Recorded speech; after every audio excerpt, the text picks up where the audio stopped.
Salut, on continue de parler des auteurs de bande dessinée, des œuvres qui ont marqué cet art. Et aujourd'hui, on va parler d'un auteur qui a révolutionné la bande dessinée dans les années 80-90. Je veux parler de Philippe Tom, auteur de Soda, de Spirou, du Petit Spirou, en gros, de plein d'œuvres super cool. Du coup, Philippe Tom est né Philippe Van de Velde, c'est son vrai nom. Il en a changé ensuite. C'est un pseudo Philippe Tom en gros. Dès sa jeunesse, il est vraiment fan de Tintin, de Spirou et de Pif Gadget. Mais au lieu de se lancer dans une carrière artistique, il va d'abord se lancer dans une carrière militaire. À l'armée, il va rencontrer André de Geertz, l'auteur de Jojo. Et cette rencontre va le marquer et va le pousser à se lancer vraiment à fond dans la bande dessinée à son retour de l'armée. C'était aussi une autre rencontre qui l'avait poussé à faire ce choix, car quelques mois avant de rentrer dans l'armée, il était allé à un cours de bande dessinée et il y avait rencontré ses deux plus grands amis, Jean-Ry, le co-auteur de Spirou et Fantasio et du Petit Spirou, et également Stuff, qui sera l'un de leurs plus grands amis, qui sera également coloriste sur la bande dessinée Le Spirou, Le Petit Spirou et quasiment toutes les œuvres de Philippe Tom. À son retour de l'armée, Philippe Tom décide de devenir assistant de Dupas, l'auteur de Cubitus, une bande dessinée super chouette que je vous conseille.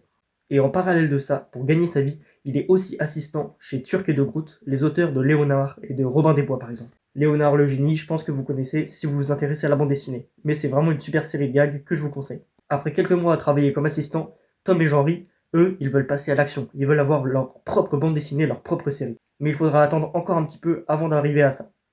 Ils vont rentrer chez Spirou et on va leur proposer d'animer une rubrique de jeux. À partir de 1979, Tom et Jean-Ry entrent officiellement chez Spirou. Après 2 ans d'animation de cette rubrique de jeux, ils vont finalement rentrer dans la cour des grands quand on va leur proposer de reprendre le personnage phare du magazine, Spirou. Après une expérience un peu décevante avec 2 auteurs qui animaient Spirou, on a décidé de redonner un coup de jeune à Spirou et pour ça, rien de mieux que 2 auteurs qui n'ont encore pas fait leurs preuves mais qui ont tout approuvé.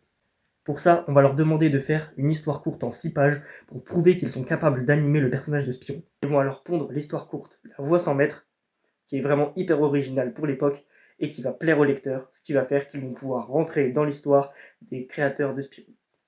D'ailleurs, comme je vais beaucoup parler de Spirou dans cette vidéo, n'hésitez pas à me dire si vous voulez une vidéo entièrement consacrée à ce personnage, à sa création, car c'est vraiment un personnage hyper intéressant, parce qu'il est passé de main en main et qu'il y a plein d'auteurs hyper intéressants qui l'ont eu entre leurs mains, donc si vous le voulez, n'hésitez pas à me le dire dans les commentaires. La première histoire longue de Spirou qu'ils vont animer sera Virus. Moi je l'ai que en petit format, mais vous pouvez le trouver en librairie, c'est déjà pas mal. On y retrouve vraiment l'influence de tous les auteurs qui sont passés avant, comme Franquin.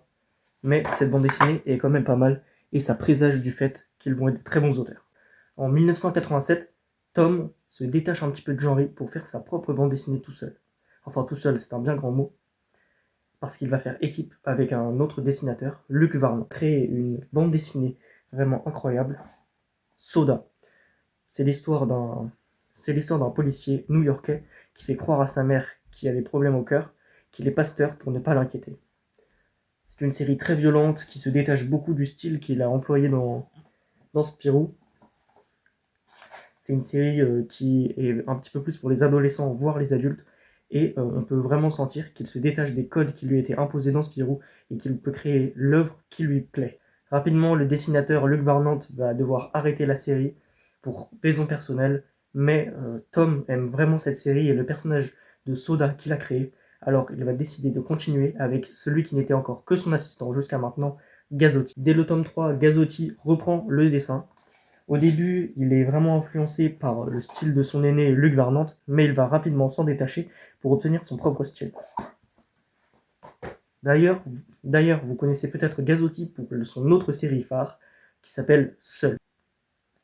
Le style que Gazzotti a adopté dans Seul, il le doit vraiment à sa formation qu'il a eue avec Soda, et donc il la doit grâce à Tom. Dans les années 80-90, Tom et Jean-Ry vont vraiment faire de nombreux albums de Spirou, ils vont arriver à une quinzaine de tomes. J'ai décidé de vous montrer mes 2 bandes dessinées préférées de Spirou qu'ils ont réalisées. D'ailleurs, c'est un petit peu mes bandes dessinées de Spirou préférées de tous les auteurs, parce que ce sont mes 2 auteurs de Spirou préférés. En numéro 1, je vous montre un classique, celui que tout le monde a adoré, qui a été un vrai choc, c'est La Vallée des Bannis.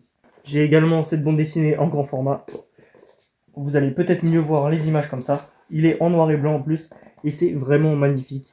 Le style est maîtrisé, c'était le tome 41. Ils avaient déjà une bonne expérience puisqu'ils avaient fait déjà quelques albums et on sent vraiment qu'ils commencent à se détacher de leurs prédécesseurs pour trouver leur propre style. Et mon deuxième tome préféré de Spirou et Fantasio de Tom et Jean-Ry, c'est Luna Fatale. C'est une ambiance new-yorkaise un petit peu à la Soda, mais qui reste dans les codes de Spirou. C'est beaucoup moins enfantin que les premiers tomes qu'ils ont pu faire, et on sent qu'ils se détachent vraiment de l'influence de leurs prédécesseurs, comme je l'ai dit, mais là encore plus. Ils ont trouvé leur humour, ils ont trouvé leur code, et ils les ont appliqués à une recette qui marchait déjà, Spirou. En 1983, Tom et Jean-Ry découvrent une nouvelle recette, le petit Spirou. Cette bande dessinée, vous la connaissez forcément, c'est l'histoire de Spirou, mais quand il était enfant, qui faisait plein de bêtises. Et franchement, ça aussi, ça marche. Comme quoi, il touche à tout, et ça marche à chaque fois. Vraiment, tout ce qu'il touche se transforme en or, et c'est incroyable. La recette marche presque même encore mieux que Spirou, et ils vont finir par délaisser Spirou pour se concentrer sur le petit Spirou. En 1997, Tom revient avec une nouvelle série new-yorkaise, mais cette fois-ci pas avec Luc Varnant, mais avec Ralph Meyer, le dessinateur du western plus récent Undertaker.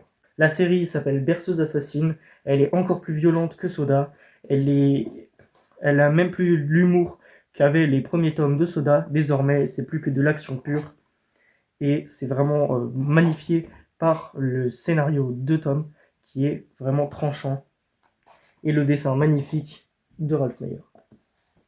Finalement, en 2014, après 9 ans d'arrêt, c'est le retour de la série Soda, mais cette fois-ci pas avec Gazzotti qui se concentre sur Seul, mais avec Dan Verlinden, qui était lui aussi avant un assistant de Tom sur Soda. Finalement, Tom est décédé en 2019. J'ai pu m'aider pour la recherche pour cette vidéo de ce numéro du Spirou, qui est vraiment super fort avec pas mal d'hommages à ce grand auteur. Ça m'a permis de redécouvrir cet auteur que j'avais adoré et auquel j'ai consacré pas mal de temps parce que regardez bien.